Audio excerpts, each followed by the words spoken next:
తెలంగాణ రాష్ట్రంలో రైతు పరిస్థితి అగమ్య గోచరంగా మారింది. రైతు భరోసా మొదలుకొని అనేక మోసపూరితమైనటువంటి హామీలు కావచ్చు, ప్రభుత్వ వ్యతిరేక విధానాల వల్ల రైతు ఇవాళ రోధిస్తున్నటువంటి పరిస్థితి.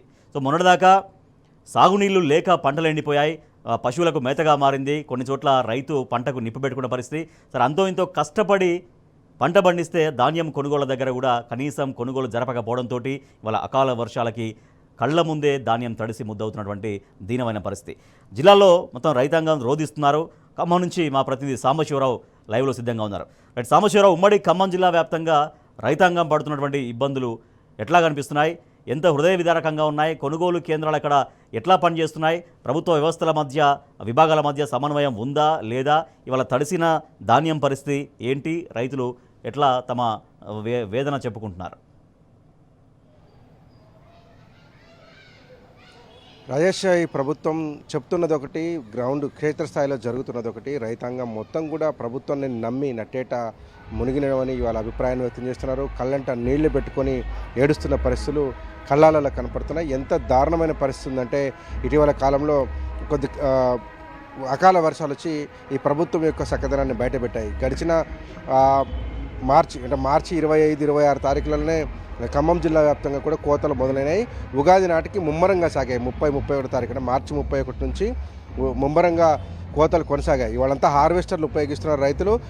గంటన్నరలోనే ఒక ఎకరాన్ని పంటను కోసి వడ్లు చేతికిచ్చేటువంటి వ్యవస్థలు అందుబాటులోకి వచ్చాయి. ఈ వడ్లు తీసుకొని కొనుగోలు కేంద్రాలకు పోతే రైతులకు కన్నీళ్లే కనపడుతున్నాయి. ఎందుకంటే ఇవాళ 17వ తారీఖు ఇప్పటి వరకు దాదాపు 17 రోజుల కాలంలో ఖమ్మం జిల్లా వ్యాప్తంగా కొనుగోలు చేసినటువంటి ధాన్యం మొత్తం 4800 మెట్రిక్ టన్నులు మాత్రమే. కానీ ఖమ్మం జిల్లా లక్ష్యము, ఖమ్మం జిల్లాలో పండినటువంటి పంట ఎంత వస్తుంది అనేటువంటి అంచనా చూస్తే మటుకు కళ్ళు తిరిగిపోతాయి. ఎందుకంటే 2,58,000 మెట్రిక్ టన్నుల ధాన్యం దిగుబడి వస్తుందని, అందులో 1,85,000 సన్నోడ్లు ఉంటే 73,000 మెట్రిక్ టన్నులు దొడ్డు రకం వడ్లు వస్తాయని అధికారులు అంచనా వేశారు. దీనికి తగ్గట్టుగానే 344 కొనుగోలు కేంద్రాలను ఏర్పాటు చేస్తామని చెప్పారు. దాదాపు 215 నుంచి 220 దాకా కొనుగోలు కేంద్రాలు ఓపెన్ చేసినట్టుగా కూడా అధికారికంగా చెప్తున్నప్పటికీ కేవలం 27 నుంచి 30 కొనుగోలు కేంద్రాల్లో మాత్రమే కొనుగోళ్లు జరుగుతున్నాయి. అది కూడా అరకొరగా కొనుగోలు జరుగుతున్నాయి. దాదాపు ఇప్పటి వరకు చెప్తున్నటువంటి లెక్కల ప్రకారం ఏప్రిల్ 14వ తేదీ నాటికి 3,165 మెట్రిక్ టన్నులను కొనుగోలు చేశారు. నిన్న మొన్న ఈ 2 రోజుల్లో కలుపుకొని చూస్తే కనుక దాదాపు మరొక 1,700 మెట్రిక్ టన్నులు కొనుగోలు చేసి ఇవాళకి సాయంత్రానికి 5 గంటల వరకు ఉన్నటువంటి లెక్క ప్రకారం కేవలం 4,800 మెట్రిక్ టన్నుల వరిధాన్యాన్ని మాత్రమే కొనుగోలు చేశారు.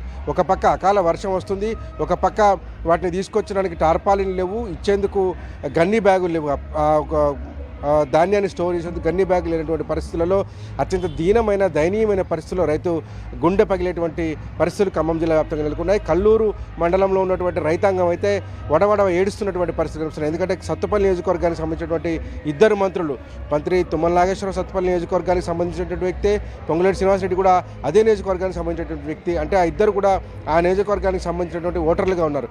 ఇవాళ ఆ రైతులకు అట్లీస్ట్ ఒక సమాధానం పరిచేందుకు, ఒక ధైర్యం చెప్పేందుకు ఎవరైనా అధికార యంత్రాంగం కానీ, ప్రజాప్రతినిధులు కానీ ఎవరైనా అట్లీస్ట్ వచ్చారా, విజిట్ చేశారా అక్కడ?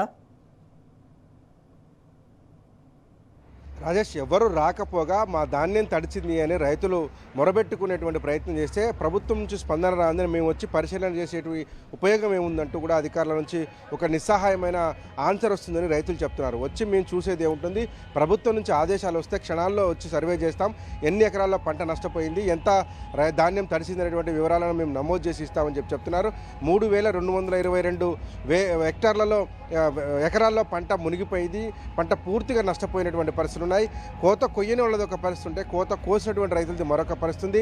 కోత కోసి తీసుకొచ్చి పిఎస్సిఎస్ సెంటర్ కావచ్చు, ఐకేపీ సెంటర్ కావచ్చు, డిఆర్డీఏ కావచ్చు, డిసిఎంఎస్ కావచ్చు, ఏదైనా ధాన్యం కొనుగోలు సెంటర్లలో కనుక ధాన్యాన్ని ఆరబెట్టుకునేటువంటి ప్రయత్నిస్తున్న రైతులకు ఈ అకాల వర్షాల వల్ల మొత్తం ధాన్యం కొట్టుకుపోయినటువంటి పరిస్థితి కనిపిస్తుంది. పక్కలో ఉన్న కాలువలోకి వెళ్ళి ధాన్యాన్ని దేవి తీసుకొచ్చి బయట ఆరబోసుకోవాల్సిన దుస్థితి ఏర్పడింది. పంట పండించడం సంబరం కాదు, ఆ పంటను అమ్ముకుంటే సంబరం అనే పరిస్థితి, దీనస్థితికి ఖమ్మం జిల్లా రైతాంగాన్ని ధాన్యాన్ని ఈ కాంగ్రెస్ ప్రభుత్వం దిగదార్చిందని రైతులంతా కూడా గుండెల విషయాలు బాధపడుతున్నారు. మేము కొనము అని చెప్తే ప్రైవేట్ వాళ్ళకు అడ్డికి పావుసేరికని అమ్ముకునే వాళ్ళం, మేము కొంటామని చెప్పి పేరుకు కొనుగోలు కేంద్రాలు తెరిస్తే వాటిని తీసుకొచ్చి ఈ కొనుగోలు కేంద్రాల్లో వేశాం. అవి కొనడం లేదు. దాదాపు 15-16 రోజులుగా 20 రోజులుగా కూడా కొంతమంది రైతులు కొనుగోలు కేంద్రాల్లోనే పడిగాపులు కాస్తున్నటువంటి పరిస్థితి కనిపిస్తుంది. భద్రాద్రి కొత్తగూడెం జిల్లాలో ఇప్పటి వరకు 728 మెట్రిక్ టన్నులు మాత్రమే కొనుగోలు చేశారంటే అక్కడ పరిస్థితి ఎంత దీనంగా ఎంత దయనీయంగా ఉందో అర్థం చేసుకోవచ్చు రాజేష్. Right, okay. యాసంగి ధాన్యం కొనుగోళ్లపైన రేవంత్ సర్కార్ పూర్తిగా నిర్లక్ష్యంగా వ్యవహరించడంతో ఇవాళ రైతాంగం రాష్ట్ర వ్యాప్తంగా రోధిస్తున్నటువంటి పరిస్థితి. అనేక కష్ట నష్టాలకు ఓర్చి పంట పండించి ధాన్యం అమ్ముకుందామంటే అక్కడ అమ్ముకునే దగ్గర కూడా ఇవాళ అకాల వర్షంతో కళ్ళ ముందే తాము పండించిన ధాన్యం తడిసి ముద్దయిపోతుంటే వాళ్ళకి ఎవరికి చెప్పుకోవాలో అర్థం కాక రైతాంగం రోధిస్తోంది. దళారుల్ని బాగు చేసేందుకే కొనుగోలు కేంద్రాలని ఉద్దేశపూర్వకంగానే ఈ విధంగా ఒక యాక్టివ్ లేకుండా చేస్తోంది ఈ ప్రభుత్వం అంటూ సర్వత్రా విమర్శలు వ్యక్తమవుతున్నాయి. థ్యాంక్ యూ సో మచ్ లివిల్ and thank you so much Sambasivarao.